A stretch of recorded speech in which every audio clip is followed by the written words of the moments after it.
It's the real news. I'm Aaron Mete. President Trump has made his most bellicose statement about Iran yet, and where else but on Twitter.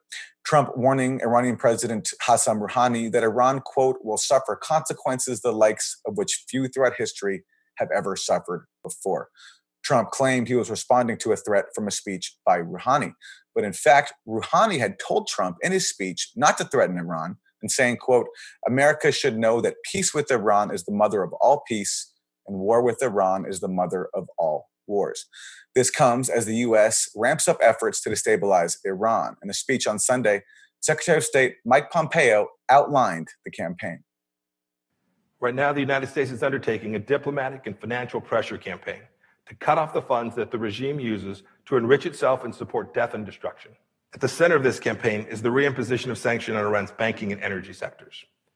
As we've explained over the last few weeks, our focus is to work with countries importing Iranian crude oil to get imports as close to zero as possible by November 4th. Joining me is Trita Parsi, president of the National Iranian American Council and author of the book Losing an Enemy, Obama, Iran, and the Triumph of Diplomacy. Welcome, Trita. About a year ago, around this time, we were talking about Trump making these kinds of threats to North Korea. Now he is pivoting to Iran. Your make of what he's saying here in his Twitter comment, and also these comments from Pompeo about ramping up its campaign of destabilization in Iran. Yes, so I think it's quite clear at this point that the Trump administration's policy is one of confrontation. If there was any doubt before, I think that doubt has been removed. And Pompeo made it quite clear that they're going for massive economic pressure on Iran. Other U.S. officials told Reuters over the weekend that the aim is to foment unrest in Iran, which means that they want to meddle in Iran and destabilize the country. And then immediately after Pompeo's speech, as if it wasn't hawkish enough, you had Donald Trump come out and essentially threaten nuclear war over Twitter. So at this point, I think it's quite clear one has to have a tremendous amount of optimism if one thinks that the Trump administration is actually doing anything but seeking confrontation. Let me go to more of what Pompeo said. In his remarks, he likened the Iranian government to a mafia. The Ayatollah Khamenei has his own personal, off-the-books hedge fund called the Setat, worth $95 billion with a B dollars. That wealth is untaxed, it is ill-gotten, and it is used as a slush fund for the IRGC. The Ayatollah fills his coffers by devouring whatever he wants. This list goes on, but we've got places to go tonight. The level of corruption and wealth among Iranian leaders shows that Iran is run by something that resembles the mafia more than a government. Trita, is that a fair characterization, you think, of the Iranian government? And do you think it will resonate with the Iranian people? There's certainly elements of the Iranian government that have been likened to the mafia before, and I think there is a degree of accuracy in that. And in fact, much of the criticism against the repression of the Iranian government, and particularly its corruption, are things that a lot of Iranian Americans and Iranians would agree with. But here's the thing. It requires a major leap of faith to go from the frustration that people have, understandable and legitimate frustrations that they have with the government of Iran, and to then think that Donald Trump, John Bolton, and Mike Pompeo are the answers to Iran's problems. It's a leap of faith of a size that I think makes it next to impossible for most people to take it.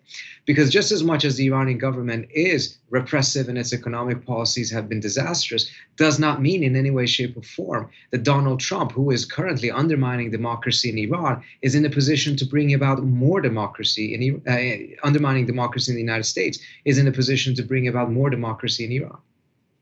Right. I want to note a certain irony here, which is that the approach that Trump and his defenders are advocating is one that's already been tried and has failed, which is that this thinking that the U.S. can destabilize Iran enough for the people to turn on its government. Just today, this is Ari Fleischer speaking on Fox News. Ari Fleischer, former spokesperson for President George W. Bush, White House press secretary.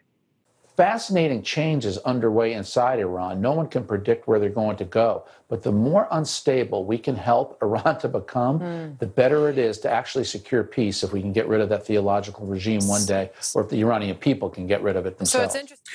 So that's Ari Fleischer speaking on Fox News. And Trita, the irony I want to note here is that this approach was actually tried not by a Republican administration, but by President Obama. Your book, Losing an Enemy, documents how The Iran nuclear deal was born out of a realization on the part of Obama and his people that they could not squeeze and collapse Iran's economy fast enough.